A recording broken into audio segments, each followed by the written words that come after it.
production, so we have a lot of people coming in together to help make this happen. We have a wonderful team here at Chinatown to make it happen. Ad hoc page flippers, people coming in to clean the garden, people working the lights, and people doing the transcripts for the subtitles, the supertitles that will be bilingual for you tonight. That was so much work done by this amazing team, so give it up to all these wonderful people who pulled together to make this happen. Oh yeah, we even borrowed tools from the Oversea Garden too, so it's a whole community affair. So 7 years ago, right here, we announced Chinatown, the very first Chinatown Arts Festival. So this location is just so special to us. Since then, actually it was just Chinatown Arts Week back then, and since then we've really grown to a whole festival. A lesser connection known to this location is actually that building behind us. It is the historic Lowe's Theater and the site of an unrealized project to create a cultural performance center for Chinatown. And this is the origin story, the story of creating Chinatown, another organization for making Chinatown. Sadly, that project has not been realized, and we're still lacking so much unique cultural performance space here in Chinatown. If you look up at the map of cultural performance centers here in Chinatown, you will see a big gaping hole right here in Chinatown because we're severely underserved. Of course, our artists, as we are Chinatown, make do and perform anyhow in basements of associations, in school auditoriums. They make it work and preserve the spirit of culture and our community. We at Think Chinatown really want to make new spaces for us to enjoy these rich cultural heritage that we already have in Chinatown and highlight them to a wider audience as well. And so here we are in a random bamboo garden, thanks to our host, Adam. I don't know if he's here. Thank you very much for letting us use this space. And sitting on blue plastic stools so that we can be here together tonight to honor the work of our community artists. So to talk about them, we have a homegrown community artist ourselves, Eliza Lee, who is going to guide us through the legend of the Purple Hairpin, which is a very popular opera. How many of you here are new to Cantonese opera? Okay, a few hands. How many of you guys already know the whole story? Okay, don't give away the ending, Bonita. And I think Chinese opera touches us in very different ways, and we just hope that it's not too windy and the music doesn't blow away and we can get through 3 guided acts. It's very truncated to give you a taste, a little experience of what Chinese and Cantonese opera can be.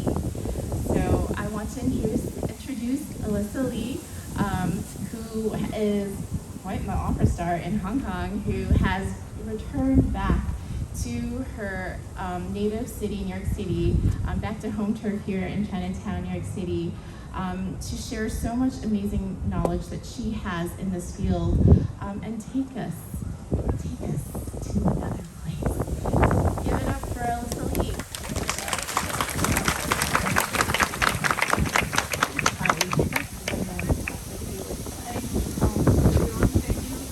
It's really windy, so I hope you guys can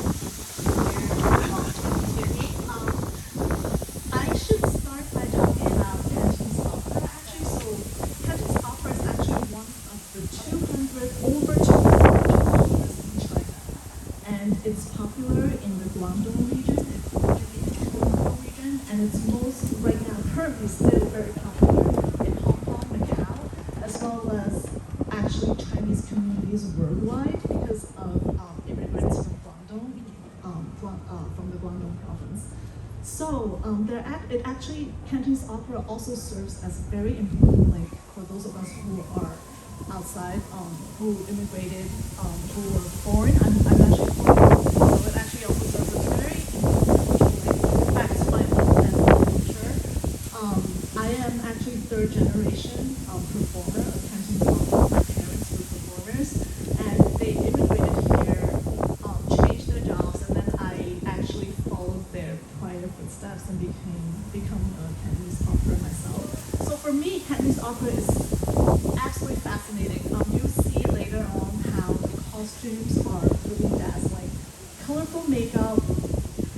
It's really windy tonight, so I don't know how the costumes will actually react with the wind, but supposedly we have extension of the sleeves that would accentuate the emotion of the characters that are being played. So the costumes will be very flowy, and the colorful makeup and the gestures, everything would actually, even though you might not understand the language, but you can see the interaction, the gesture. It's all very, how to say it, it's very obvious that what the interactions of the performers are doing. And we also have the supertitles over here, so you can also understand what's being talked about. So, a little bit about the story of tonight's show. It's called Tale of the Purple Hairpin. Now, imagine, way back then, actually, this story is from the Tang Dynasty, and that's over 1,000 years ago. And it's about 800 to 900 Common Era. And on the night of Lantern Festival, now Lantern Festival is actually a very important night in Chinese, for Chinese back then in Imperial China. It's the 15th night of the first month of the year, Chinese calendar. And it's actually dubbed Valentine's Day because usually women are not allowed to really roam around, but on that night, on the Lantern Festival, women are allowed to roam around with the gentlemen. And so it creates opportunity for them to meet that night to appreciate the lanterns being set up in town. So our story background happens on Lantern Festival, 15th day of the first month in Chinese New Year.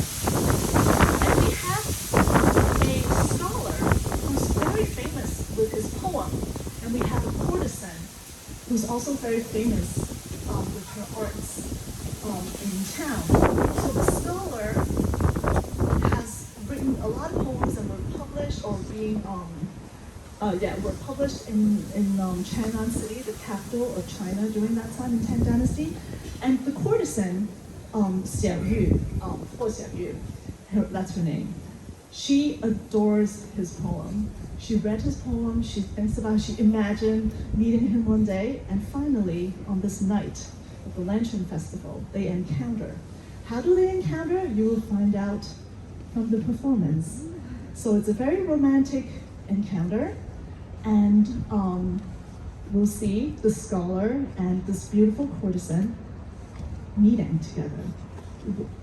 Without further ado, I will introduce our performers tonight.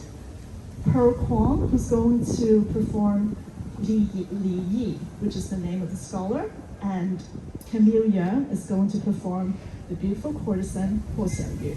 And let's see how they meet on the street of Shanghai City.